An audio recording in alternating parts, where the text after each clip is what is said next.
miliki. Setiap anak-anak Tuhan harus bertumbuh, saudaraku, bertambah-tambah dewasa. Dan orang yang bertambah-tambah dewasa, biasa dia bertambah-tambah kuat juga. Amin, saudaraku. Bertambah-tambah kuat. Demikian kekuatan rohani kita bertambah-tambah. Minggu yang lalu, saudara, kita bacakan firman Tuhan dalam Roma 15, di mana dikatakan kita yang kuat wajib menanggung yang lemah. Roma 15 ayat 1. Kita yang kuat wajib menanggung kelemahan orang yang tidak kuat.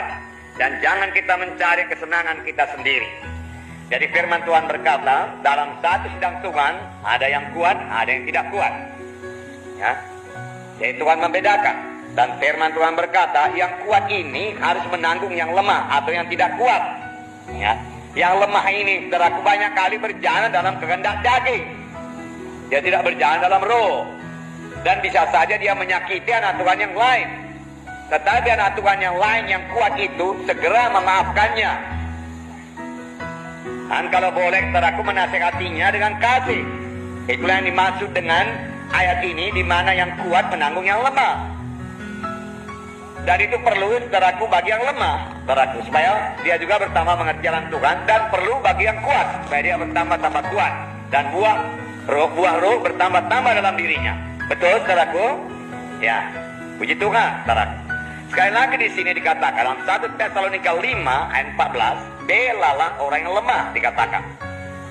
1 Tesalonika 5 ayat 14. Saya membacakan pada saudara.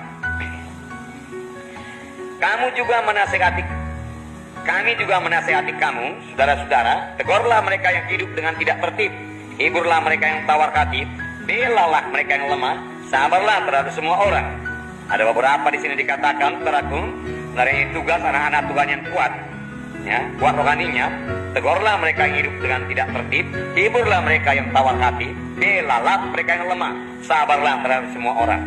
Sabar terhadap semua orang, belalah yang lemah, membela yang lemah. Nah, sekarang apakah yang dimaksud Tuhan, saudaraku, dengan kuat rohaninya dan lemah rohaninya, saudaraku? Tentunya yang dimaksud bukanlah kekuatan fisik, saudara. Bukanlah kekuatan badani. Tentunya, seperti saya katakan tadi, orang yang kuat rohaninya adalah orang yang sudah dewasa juga rohaninya. Contoh seorang yang kuat rohaninya, mari kita melihat Yusuf, perjanjian lama Kejadian 39, saudaraku. Yusuf disertai oleh Tuhan. Yusuf dipanggil oleh Tuhan dengan satu panggilan yang luar biasa. Tuhan memberikan satu visi yang luar biasa kepada Yusuf melalui mimpinya. 2 kali mimpi itu diberikan Tuhan kepada Yusuf, saudaraku, dan Tuhan akan menggenapkannya. Dan Yusuf tetap berpegang pada visi yang daripada Tuhan itu. Dia mau sampai kepada panggilan Tuhan. Dia mau sampai kepada visi yang diberikan Tuhan kepadanya. Oleh sebab itu, saudaraku, dia menyangkal dirinya. Saudaraku, tanpa penyangkalan diri yang sungguh-sungguh, kita tidak akan sampai kepada panggilan Tuhan, saudaraku. Sebab tanpa penyangkalan diri, kita tidak akan mungkin berdoa dengan teratur, tidak mungkin membaca Alkitab dengan teratur, tidak mungkin melayani dengan teratur, saudaraku. Kita harus menyangkal diri kita. Saudara bertanya kepada saya, di manakah penyangkalan diri Yusuf pada saat ini? Saudara tahu cerita Yusuf, saudaraku. Tetapi, saudaraku, dia tahu jalan Tuhan. Jalan Tuhan bukan jalan membalas dendam. Oleh sebab itu, saudaraku, dia menyangkal dirinya. Dia kuat rohaninya, saudaraku. Dia tidak pikirkan, saudaraku, untuk membalas dendam kepada saudaranya. Dia tidak ada waktu untuk menjadi sakit hati. Dia bekerja sebaik-baiknya di rumah Potifar itu, saudaraku, sehingga pekerjaannya diberkati Tuhan, saudaraku. Amin, saudara. Haleluya. Nah, inilah yang terjadi kepada Yusuf. Saudaraku, kemudian Yusuf, saudaraku, juga menyangkal dirinya, ya. Dia tidak mau, saudaraku, jatuh pada hawa nafsunya. Kejadian 39, kita baca ayat 7 sampai 10. Mari kita baca bersama-sama. Kejadian ayat 7, ya.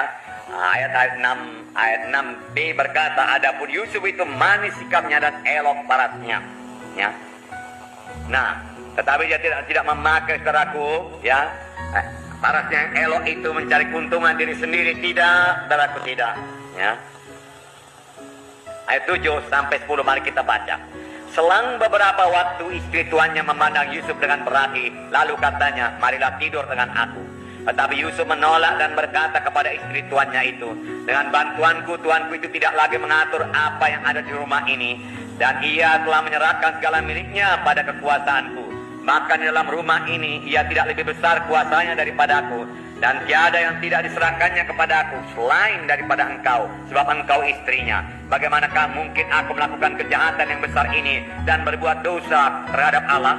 Walaupun dari hari ke hari perempuan itu membujuk Yusuf, Yusuf tidak mendengarkan bujukannya itu untuk tidur di sisinya dan bersetubuh dengan dia. Dia menang, dia menyangkal dirinya. Dia berkata, tidak, tidak, tidak. Amin, saudaraku. Ya, kita juga harus berani berkata tidak kepada dosa, tidak kepada hawa nafsu, saudaraku. Tidak kepada godaan setan, berkata tidak, ya. Tidak kepada acara-acara kegelapan, saudaraku. Tegas berkata tidak, dan tidak berarti tidak, saudaraku. Tetapi saudara akan menerima aniaya, ya. Sama seperti Yusuf, tidak menjadi persoalan padanya. Mari kita lihat Kejadian 39 ayat 20, ya. Ayat 20 sampai 23. Mari kita baca lagi bersama-sama. Lalu Yusuf ditangkap oleh tuannya dan dimasukkan dalam penjara, tempat tahanan raja dikurung. Demikianlah Yusuf dipenjarakan di sana. Tapi apa yang terjadi dalam penjara? Mari kita baca. Tetapi Tuhan menyertai Yusuf dan melimpahkan kasih setianya kepadanya, dan membuat Yusuf kesayangan bagi kepala penjara itu. Sebab itu kepala penjara mempercayakan semua tahanan dalam penjara itu kepada Yusuf, dan segala pekerjaan yang harus dilakukan di situ dialah yang mengurusnya. Dan kepala penjara tidak mencampuri segala yang dipercayakannya kepada Yusuf, karena Tuhan menyertai dia, dan apa yang dikerjakannya dibuat Tuhan berhasil. Pujilah Tuhan, saudaraku. Yang menyangkal diri ini, yang berjalan dalam kebenaran Tuhan, kesucian Tuhan, dibuat Tuhan berhasil. Amin, saudaraku.